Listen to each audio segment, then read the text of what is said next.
I inherit everything from my dad. My brother basically nothing. Am I the a-hole? In the days before my mother died, my brother and his family came to us for Christmas Eve and left early in the morning of the 25th to spend Christmas lunch with her folks. After my mother's death in 2013, my dad, I looked after him full-time. Me and my son have not seen them again for any family celebration. He and his wife only came once or twice in the year, not to visit, but to sleep over while being here for business and shopping. My dad successfully transferred all his money and car to my name 5 years ago. He always said that I should use the interest from the money to help me out when I retire or buy myself my dream home. Dad passed away this year. His instructions to me were clear, that my brother should get nothing besides his share of the family home.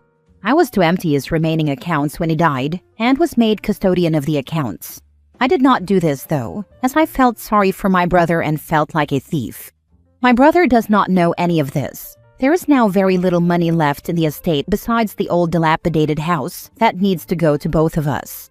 It will cost hundreds of thousands to fix it. Probably needs to be scrapped. My brother still thinks he is going to inherit a fortune and is already planning how to spend it. He wants me to take the house and he will take the money. There is not enough money left in the estate for this to happen. Only my brother came to Dad's funeral. His wife and sons apparently could not get off from work. However, he needed to leave straight after the ceremony to drive home to pack his car for a family trip to the coast.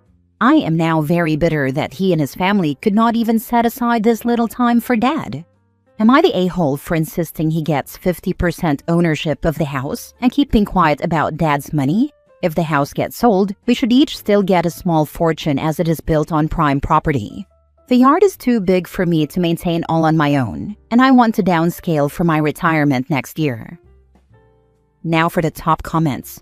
Give him what your father left him. He doesn't deserve that.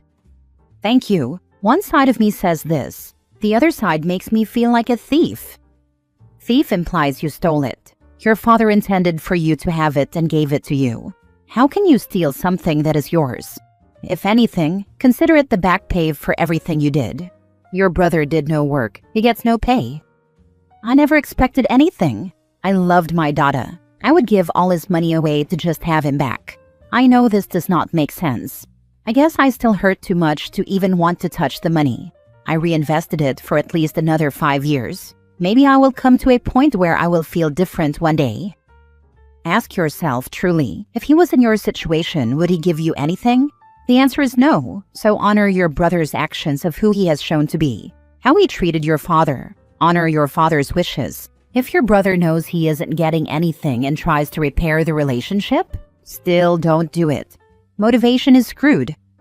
That's what Dad used to say about my brother. Do you think your dad was unfair to your brother? If so, I can understand doing this. It's also okay for you to give this gift to your brother. However, it may not work out like you think. Your brother might not be grateful. Also, I find it interesting. He wants the money, not the property.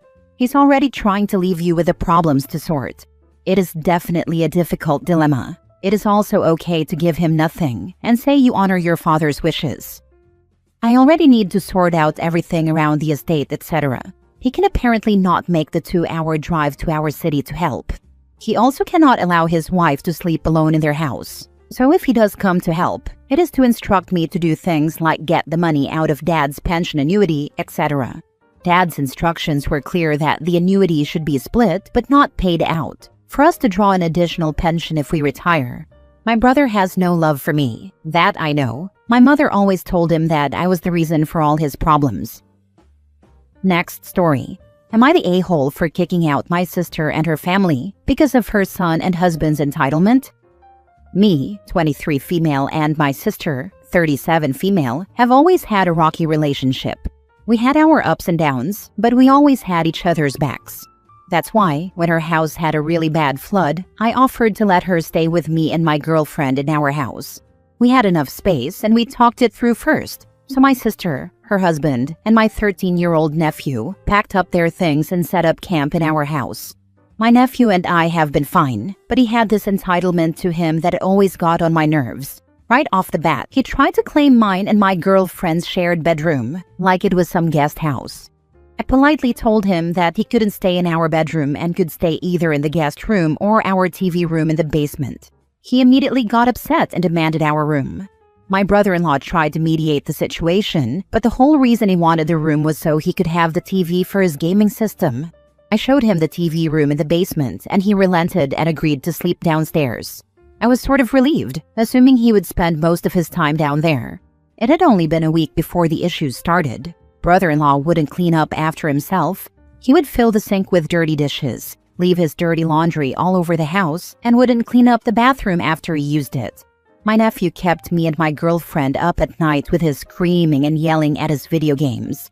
I brought up these problems to my sister, and she just brushed it off by saying, "They're just used to how things are at home." I told her that I ran things differently, but she wouldn't budge. After another week, girlfriend asked me if the cat had thrown up somewhere downstairs because there was a very sour smell every time she went to do laundry. I looked around everywhere but found nothing, until I realized the smell was coming from my nephew. I almost gagged. He clearly hadn't showered in days. I talked to my sister and she tried the excuse of, "Boys will be boys," but I wasn't having that. I stormed downstairs and told my nephew that he needed to shower ASAP. He threw a fit and started throwing empty soda cans and food containers at me while cursing and insulting me. I brought up the issue to my sister, but all she did was try to gentle parent, which was just him getting his way by cussing out his mother. By the first month, me and girlfriend had finally had enough. During dinner, I brought up the issues that had been happening and how they were affecting me and girlfriend. All three of them brushed it off and claimed that they were too stressed. I bit my tongue, but I was fighting back, jumping across the table at my sister. The first month and a half of living with them was pure hell on earth. What immediately drew the line was overhearing brother-in-law on the phone with his friend. I tried not to listen until I heard him saying the most disrespectful and disgusting things about me and girlfriend. My blood immediately boiled when I heard him say that he thought living with two gay chicks would be much hotter. I snapped and demanded he and my sister pack their things and leave my house immediately. He acted like he hadn't just completely disrespected me in my own home. My sister tried to defend him, saying it was a joke. I refused to hear her out. I told her about her husband and son's disgusting habits and entitlement, and said I refused to deal with it anymore. I gave her 1 day to get all their stuff and leave before I did it myself. She immediately broke down in tears, claiming they had nowhere to go. I told her to get a hotel room, stay at a friend's, or heck, go to our parents' house. Anywhere but here. She called me cruel and heartless, but I didn't care. I couldn't take it anymore. I was exhausted. She called me a bee and went to her guest room. I didn't care. I was just relieved to get them out. They packed their things and left, and my sister hasn't said much to me since. Girlfriend said I did the right thing, but am I the a-hole? Not the a-hole. You are a saint for how long you tolerated all that. I'd have tossed them out the moment I got gruff over which bedroom the kid wanted. Seriously, kid, I said no. You're a visitor and you're not getting my room. If I have to repeat myself, you're out. You're all out. I agree. I stopped reading when OP said a month. A whole month of living with imbeciles. When the nephew tried to claim the room, I would have paid for a week at the hotel and that's the end. It's scary that they may still have been torturing OP and her girlfriend had she not heard brother-in-law disparaging her on the phone. Next story. Am I the a-hole for not giving my coworker a ride after she kept assuming I would? I, 28 female, work at an office about 20 minutes from my apartment. I'm pretty quiet at work. Stay in my lane, finish my tasks, go home. A few months ago, a new coworker, Sarah, 31 female, started, and we got along fine. Nothing deep, just normal work friendliness. One day it was raining really hard, and as I was packing up to leave, she asked if I could drop her off at a bus stop a few minutes away. It was on my route, so I said sure, no big deal. The next day, she comes up to my desk at 4:55 p.m. with her bag and goes, "Ready to go?" I was confused and said, "Oh, sorry, I'm staying late today." She gave me a weird look, but said okay and left. From that day on, she started acting like I was her personal ride. She'd wait by the door at the end of the day. She'd text me, "Leaving now?" even though I never told her I drive her regularly. When I didn't offer, she'd get a little cold with me the next morning. Last Thursday, she messaged me at 4:40 saying, "Can you take me to the mall after work?" The mall is 25 minutes in the opposite direction of my home. I told her, "Sorry, that's too far out of my way." She replied, "Wow, okay." The next day, she barely spoke to me and acted like I'd betrayed her. Another coworker even asked me what happened, because apparently Sarah told people I promised to help her out and then backed out. I've never promised her anything. I gave her one ride during a storm and was just trying to be nice. I don't mind helping occasionally, but I don't want it to be assumed or expected, especially when it's inconvenient and she never offers gas money or anything. My sister says I was too nice in the beginning and that people like that will always push boundaries. Another friend says maybe I should have just driven her to avoid drama. I don't feel like I did anything wrong, but the tension at work is awkward now. Am I the a-hole for telling my coworker I couldn't keep giving her rides? This will sound like an overreaction, but I promise you it's not. Tell your manager what's happening and that you're considering going to HR because she's starting to tell people a false account of what happened and you don't want a hostile workplace. Now, hopefully your immediate manager will handle the situation themselves. But if they don't, then you've taken the appropriate steps before actually going to HR. And then if she escalates her behavior after reporting to your manager, then all the more reason to take it to HR. It seems small now, but if you allow her to build a false narrative about you now, then she's going to continue to do it in the future. So it needs to be nipped in the bud before it's allowed to get to that point. It's not a small matter when people start attacking your character at work directly to your co-workers. Definitely not the a-hole. She was definitely trying to force you into being her ride by trying to make you feel embarrassed about the whole thing. Came to say this: protect yourself and your job. Do not hesitate to talk to your manager or HR. Not the a-hole. Go to HR and get this shut down.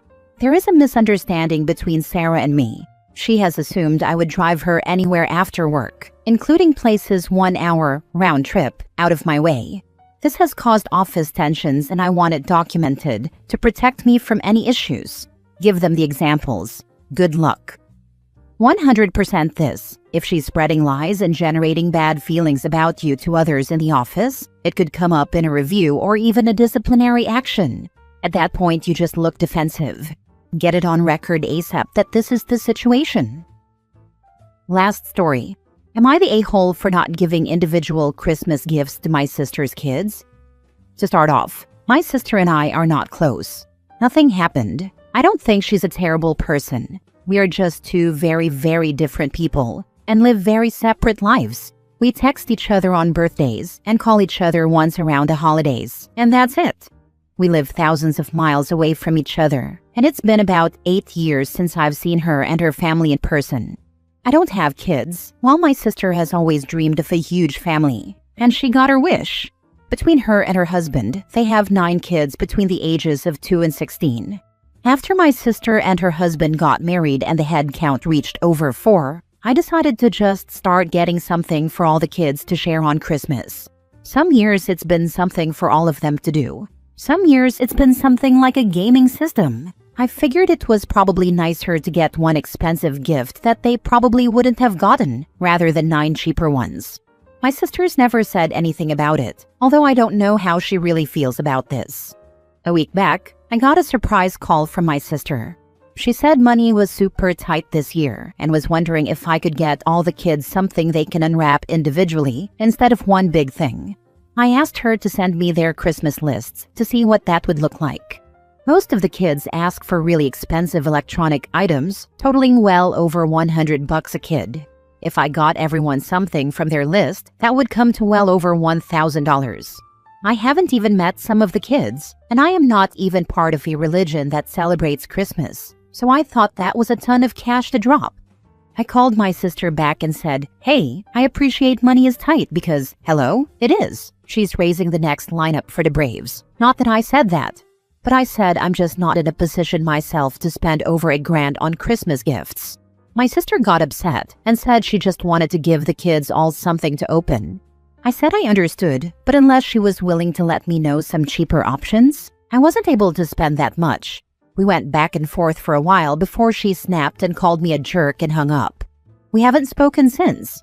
I appreciate the position she's in, but I just can't justify spending that much on Christmas presents. Am I the a-hole? I have to say, if you consider $100 expensive for gifts, I don't get it. It's not cheap, but it's definitely not expensive. To suggest the gift of $10 to $20 is a waste of money, all you get for that is junk and crap that will be tossed aside.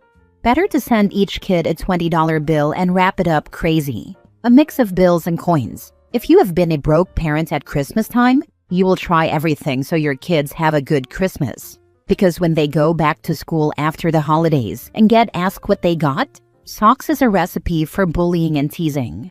All the adults can be a-holes or have too many kids, but don't take it out on the kids. $100 a gift isn't insane, but when you multiply it times 9, yeah, it's kind of a lot. I don't blame my sister for wanting a nice Christmas for her kids. That's totally reasonable. But I don't think it's reasonable to ask me to spend that much. Not the a-hole. The cynic in me thinks if you buy those gifts, the labels on them are coming off and getting replaced with love from mom and dad. Do a combined gift or get them something like PJs, a book, and a hot chocolate each, or an Amazon voucher each at a value that's affordable, or just nothing. Because the level of entitlement from your sister is gross. She's using you as a gift ATM. The fact you've never got a thanks or a photo of the kids playing with your gifts tells you all you need to know. But if OP gives each kid a sweatshirt with OP's picture and favorite aunt written on them, then sis can't claim it's from her. You are not an a-hole. She sounds as if she is somewhat desperate, and with that many children, that would not be a surprise. She likely assumes that with no children, you are well off financially, and spending $1,000 on her kids would be doable. That is really unreasonable of her. Having said that, do send 9 wrapped gifts, but restrict the cost to what you can afford. Be sure to include a card with each gift specifying that it is from Aunt X and Uncle Y. Yeah, since we don't talk about anything deep, I'm sure she just assumes we aren't struggling. We aren't at the moment, but with the economy, we are playing it safe.